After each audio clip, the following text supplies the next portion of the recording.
Na nuvem, uma permissão pode ser uma permissão direta, como pode ser uma permissão role, e a identidade que a assume pode ser uma pessoa, mas pode ser um serviço, pode ser uma máquina virtual. Somando a isso, cada cloud pensa de forma diferente a questão de permissionamento.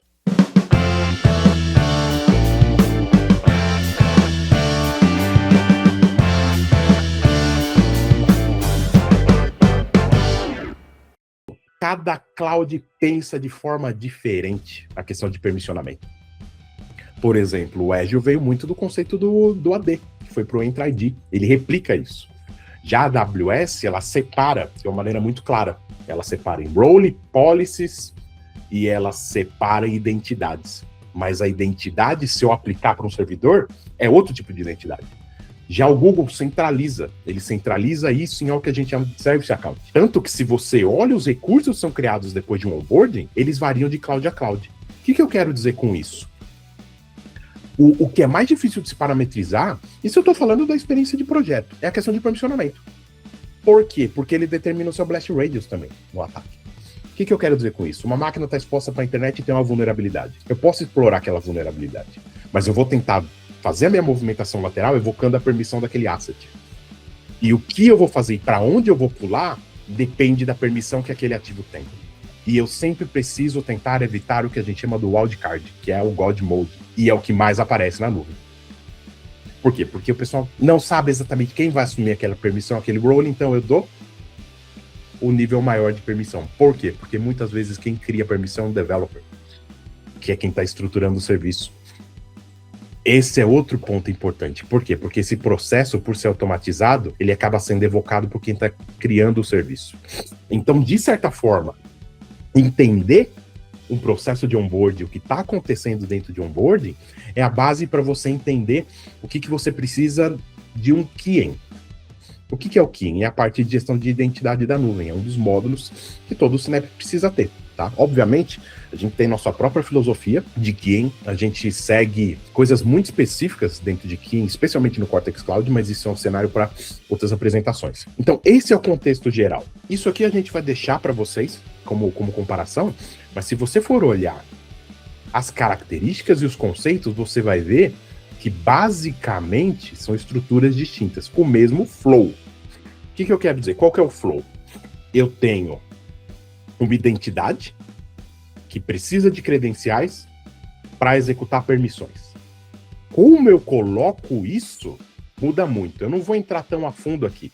Mas, por exemplo, no GCP, o Service Account, que é uma identidade que tem um e-mail associado a ela, já tem a credencial. No Azure, eu crio isso aqui dentro do Entra ID, que é o AD. Na AWS, eu plugo isso no role, que determina quem vai assumir e executar tais permissões. São filosofias muito diferentes. O importante dentro de um processo de onboarding da nuvem é que isso seja transparente.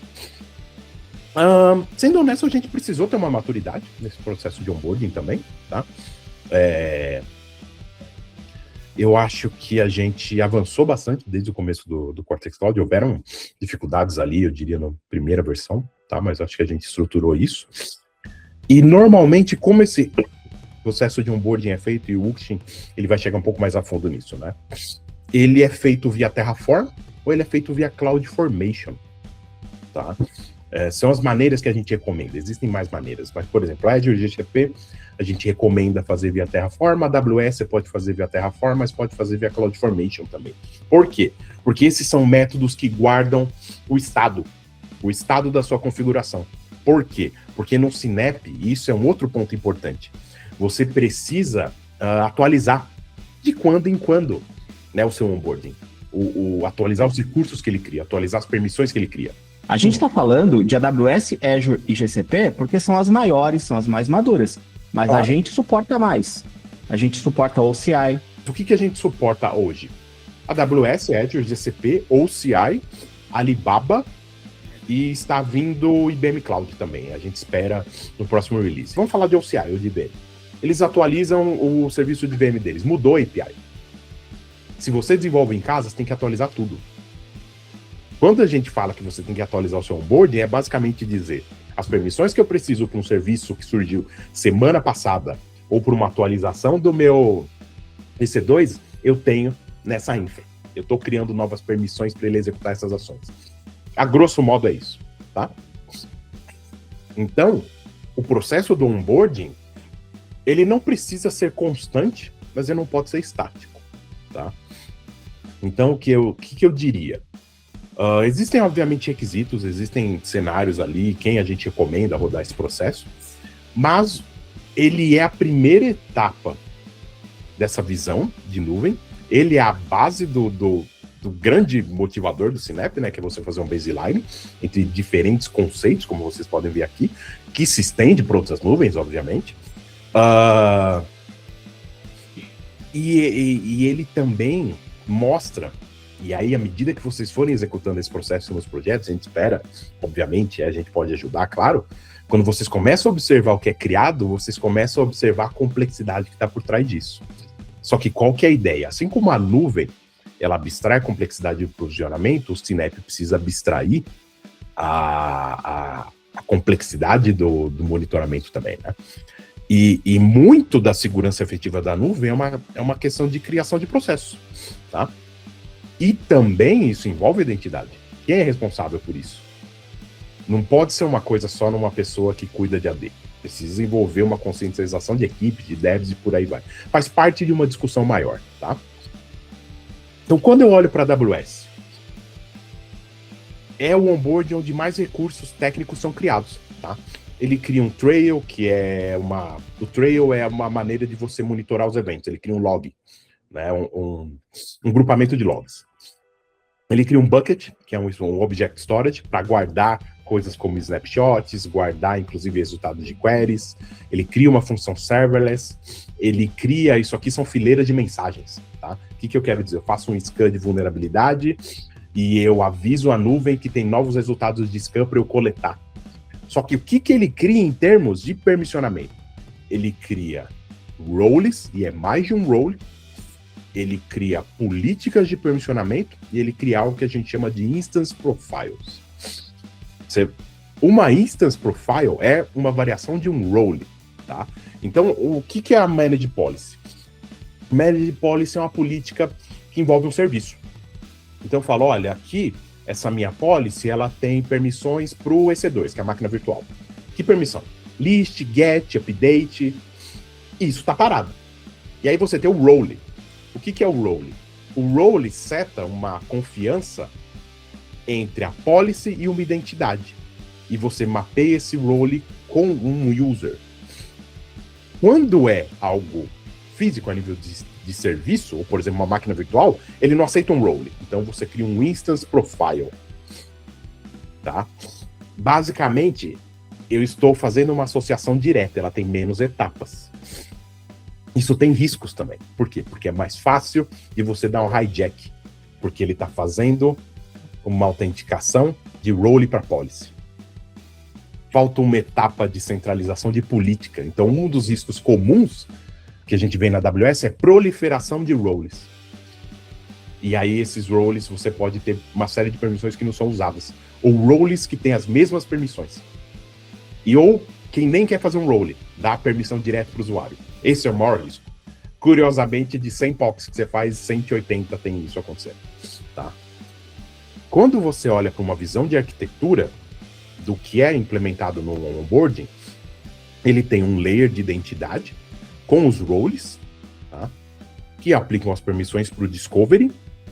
Ele cria permissões para a infraestrutura de log que a gente cria e uma camada de infraestrutura, que é onde vão vir os instance profiles muitas vezes. O que esse agentless faz? Scan de vulnerabilidade, faz classificação de dados. Começa no layer de identidade. Os roles vão olhar para cada uma das etapas diferentes. Por isso que eu tenho mais de um role. Então eu tenho role de discovery, role de monitoramento de log, role que está associado à infra, que ele cria para poder pegar dados que eu não vou conseguir ver uma chamada de API. Aí isso está mais no ponto do Synapse. O onboarding do Azure ele tem uma característica de ter menos recursos, tá? Do que a AWS. Mas ele tem um caminho mais particular de onboarding, principalmente na parte de permissionamento, porque ele não tem uma associação tão direta. O que eu quero dizer com isso? Eu não tenho blocos tão definidos com nomes definidos. Eu tenho funcionalidades que estão em containers. Por quê? Porque eu uso o conceito do AD. O AD ele é muito...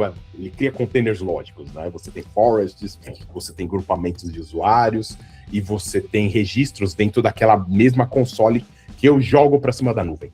Então você vai olhar o Entra-ID serve para uma série de coisas, incluindo o cloud. Então o que ele cria? O Azure Function, que é uma função serverless, o Event Hub, desculpa, que é basicamente a estrutura de login do AWS. Storage Account é o objeto, né, o storage de objeto, eu vou guardar meus snapshots, por aí vai.